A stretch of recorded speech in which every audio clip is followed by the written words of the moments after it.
How do you overcome all of the obstacles that seem to be put in place to really get in the way of us achieving those dreams? Mohammed Harib is going to help explain how. Thanks. Thank you. Thanks.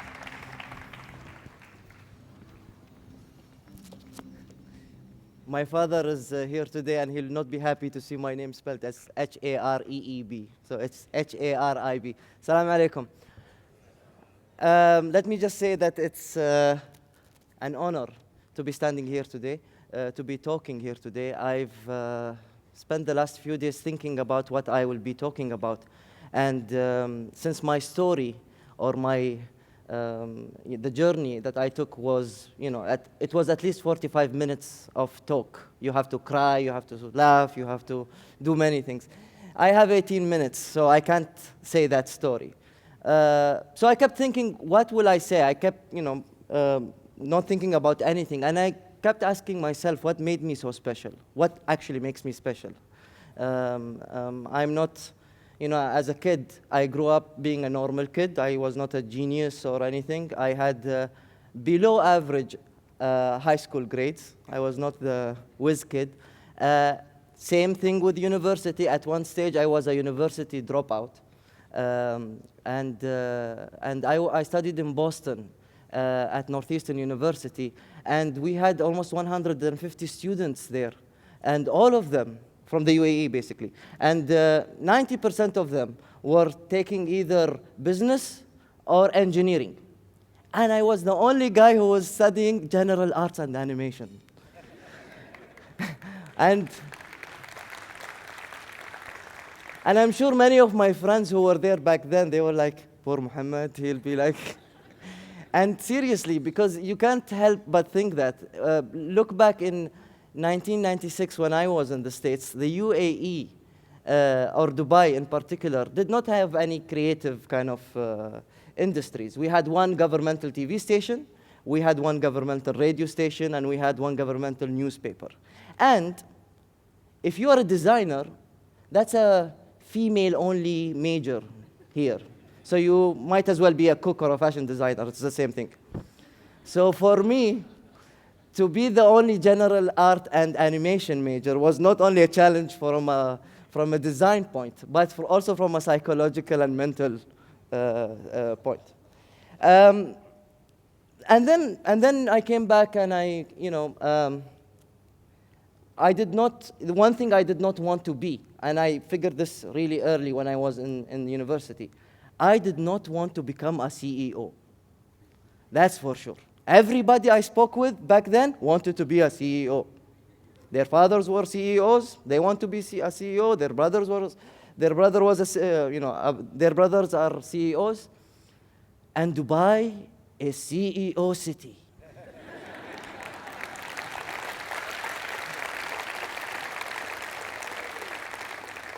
We are in a city within a city, actually. We are in Dubai Media City, and next to it is, Dubai Internet City. And just for the sake of name change, we'll call it Knowledge Village. But I'm sure Knowledge Village has a mayor. So, and we just have, various CEOs and names for CEOs. And honestly, I find CEOs to be grumpy. They feel, they have the best offices, and they always feel grumpy. Yes, what do you want? I don't have time for you, and they always make you feel that you are really, in need of them. Of course, not all CEOs are like that, especially my sponsors. They're actually very good. They're the best CEOs. And I worked, and the thing is, when you graduate and you're an art student, you really don't have any options. You can go to any governmental entity and become a designer. And by designer, somebody who knows how to use Photoshop. That's design, not the whole big thing that we saw in previous presentations. And, that's what I end up doing. I joined Dubai Media City, and I became a designer. They gave me different names. but in the end, I was a designer. I had my blimps of creativity, but I saw the roof. I could not go beyond. While I was in the States and studying animation, I was asked to create a superhero character based from my culture. And I grew up in a land full of superheroes, like Alibaba, Salahuddin, all of these. But all of these superheroes were dead or fictional. So I did not have anybody that relates to me right now. And to be honest with you, I saw a superhero in my grandmother. Back in the time, back in the day where the UAE had no oil, we were not an oil-based economy, we were a pearl-based economy, actually. So our grandfather used to go on pearl diving trips for 7 months, and we had a constant financial crisis, and the heat was, we had no AC, nothing. It was really, really a terrible landscape to be living in. And the female figure used to teach the kids. She used to work for a living. She used to raise the kids, and I'm talking 7 and 8 children. And she used to pull them all together while the male figure was diving for pearls and fighting the sharks off. We don't have sharks in these seas, so I don't know where that came from. But after we had the media push, and Dubai became Dubai, because we are a male-dominant society, we decided to focus on the fathers, and we decided to focus on what made them so great, and we forgot the female figure. And I thought it's only fitting that I commemorate and archive the grandmothers. And if grandmothers can be superheroes, anybody can. So I had this idea of Frij, which is the story of 4 old grandmothers living in a secluded neighborhood in modern-day Dubai. Some of you heard this for the 1,000th time now. So,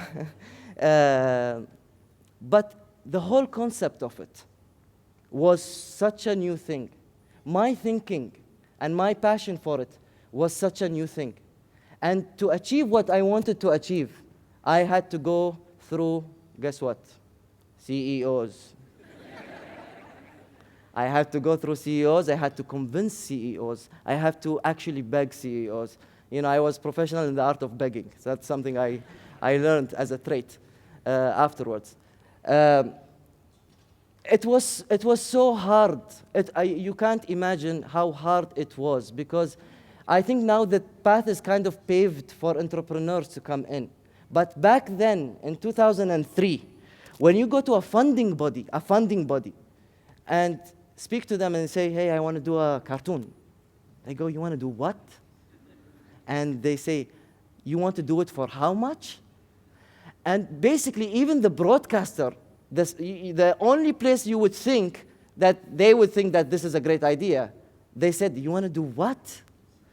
And you want to do it for how much? So it was not easy. It was not easy. And I learned that if I give up, then I've shattered my dreams. I've shattered many people's dreams. I was branded as a local. And many people here would think, because there are 2 rows, some people will think that, oh, locals, you have them, have things cut up for you, you have an easy life. And then, oh, you are a local. So you can, you don't do anything. You can't achieve anything. So I had to achieve something, because I was sick and tired of that mentality, especially from locals who thought I was a local. And that was hard. Anyway, with SME or the funding body I had, I thank them because they really put obstacles in front of me. I was an artist, and artists usually complain. They like to complain, and we're like big drama victims, and we say like nobody cares about us, nobody understands art, nobody understands media, blah, blah, blah. Yeah, and I keep saying this in my university lectures whenever I go. It's us who victimize ourselves. We're stronger than what many people think we are. And in basically 3 years' time, I managed to get this project off the ground. And by doing so, it was a cultural phenomenon. It was a huge cultural phenomenon. And it was not because it was a good concept or a funny concept or something that people enjoyed. I've discovered that when I told my story, many people after me came to me and said, Mohammed, because of you, or because of what you could have done, you gave me an inspiration, you gave me hope that I can do something. Not just that. Also, the CEOs said, oh, that's a great idea, actually. Let's do more cartoons. And I constantly looked for what made me special. What makes me special, I thought, was not that I was the first person who did animation commercially in this region. No. I always tried to do something new. So I started off doing Fridge, which is an animated series, 3D, blah, blah, blah. It was the #1 nominated show. I did season 2. It was the #1 nominated show. I did season 3. It was one of the 3 nominated shows. But then I got bored. I was like, this is what I'll end up doing, just taking and repackaging and putting again and taking. And although the sponsors were lined up and I was making money, but that's not what I wanted to do. And the thing about media is they take you, they squeeze every inch of juice of creativity you have, and then they throw you and in with the new guy. So you need to know when to stop. And in 2009, I decided to stop. Because if I did not burn myself, somebody else will burn me. And I said, let me explore more opportunities.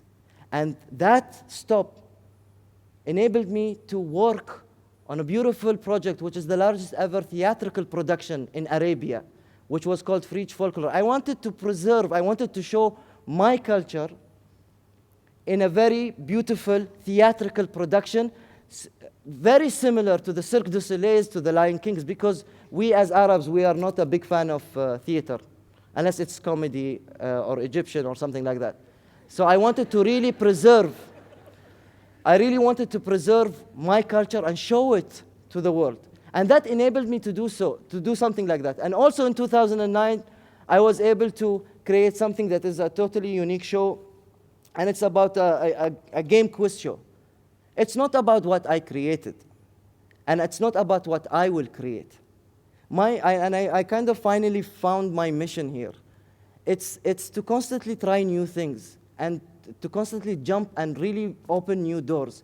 If I manage to do a cartoon, there are so many people after me that came who are doing a better job at cartoons at the moment. But I helped open the door and broke that door for everybody to come in. And the same thing happened to theater. And the same thing is happening with other projects. So that's I thought to myself, you know what? That is exactly what made me special. And that's exactly why I don't want to be a CEO. Unfortunately, I'm a chairman now for lack of a better, wording for me. But inspiration, especially for people who live here, people who are local, people who grew up here, people who think, you know what? I really can't, do anything. These CEOs are blocking my view. These CEOs are blocking my vision. I started in 2003 with a sketch on paper. You can't get any easier than this. A sketch on paper, and I walked into SME and I said, hey, I want to do this cartoon. I want to do this dream. And 3 years later, and I'll tell you something, my salary was like 7,000 dirhams a month.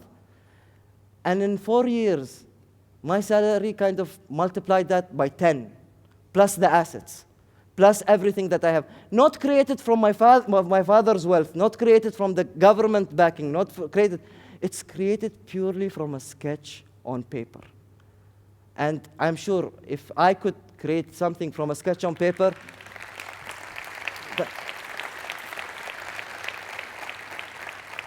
if I can create something from a sketch on paper, you guys can create more amazing things, especially that I know that most of you here are more talented than me, more creative than me, more determined than me. The path to your success actually is now more paved than the one I took, because I really had to jump obstacles and really, for 3 years, beg for a living.